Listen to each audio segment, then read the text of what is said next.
নমস্কার বন্ধুরা, কেমন আছেন সবাই? আমরা ভালো আছি, আশা করছি আপনারাও ভালো আছেন। রন্ধনে শাশুড়ি বৌমার বন্ধন পরিবারে আপনাদের আরও একবার স্বাগত জানাই।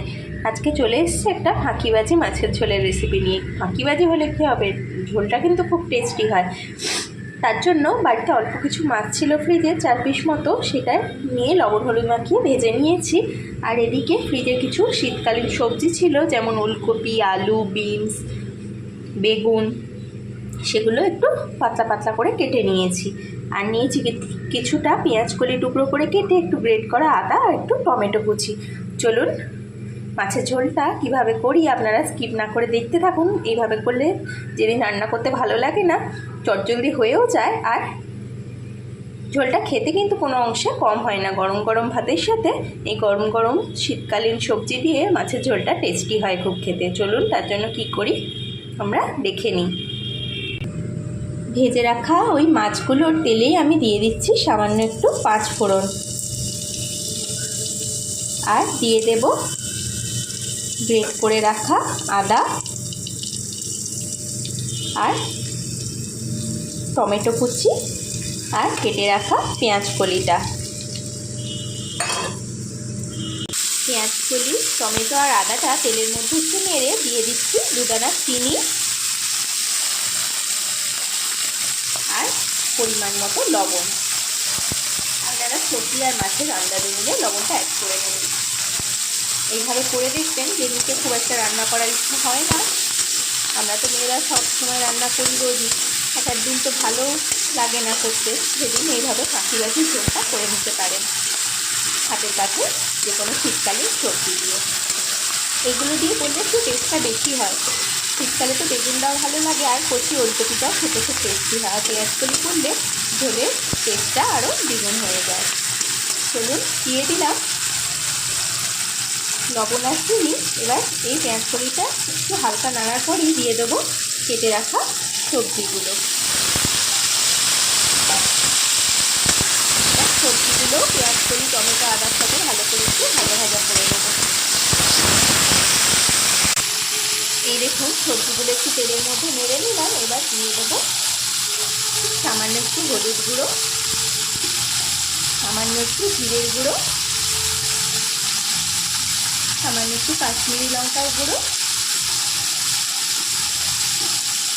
আর কিছুটা গোলমরিচ গুঁড়ো,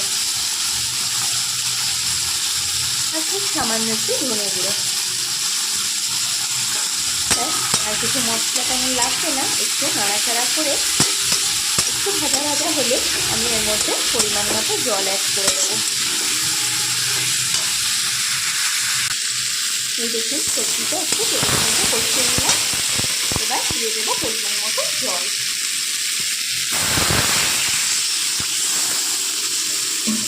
এইবারে দেখুন ওলকপি, আলু, বিন সেগুলো তো সিদ্ধ হতে সময় লাগে, হাতে সময়ও নেই আর ভালোও লাগছে না বেশিক্ষণ ধরে রান্না করতে।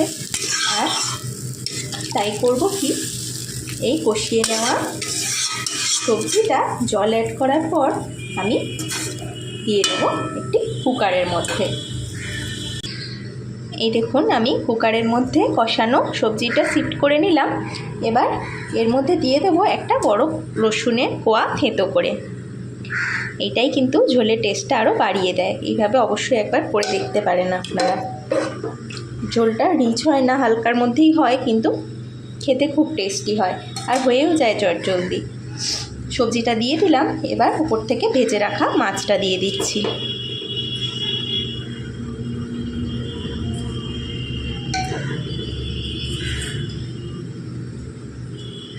দেখুন ভেজে রাখা মাছটা দিয়ে দিলাম। এবার কুকারের ঢাকাটা লাগিয়ে ব্যাস পরপর করে 2টো সিটি দিয়ে নেব। 2টো সিটি পড়লে আপনাদের আবার দেখাচ্ছি। ঝোলটা কিন্তু সবজিগুলো ঘাঁটবেও না, অথচ হালকার মধ্যে খেতেও খুব ভালো হয়, চটজলদি হয়েও যায়। ফাঁকিবাজি ঝোল বলতে পারেন আর কি।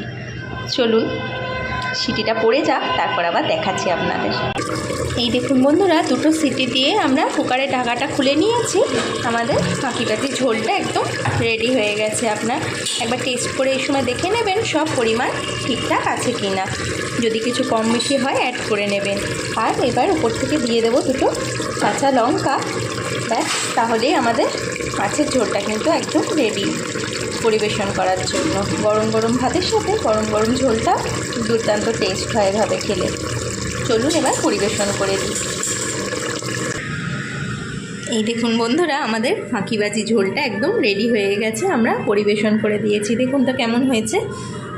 খুব হালকার মধ্যে হয় ঝোলটা, কিন্তু খেতে দুর্দান্ত টেস্ট হয়। এইভাবে গরম গরম ভাতের সাথে গরম গরম ঝোলটা কিন্তু দারুণ টেস্ট লাগে। রান্নাটি যদি ভালো লেগে থাকে আমাদের চ্যানেলটি লাইক, সাবস্ক্রাইব এবং শেয়ার করে নেবেন। ফেসবুকেও আমাদের পেজটি অবশ্যই ফলো করে নেবেন।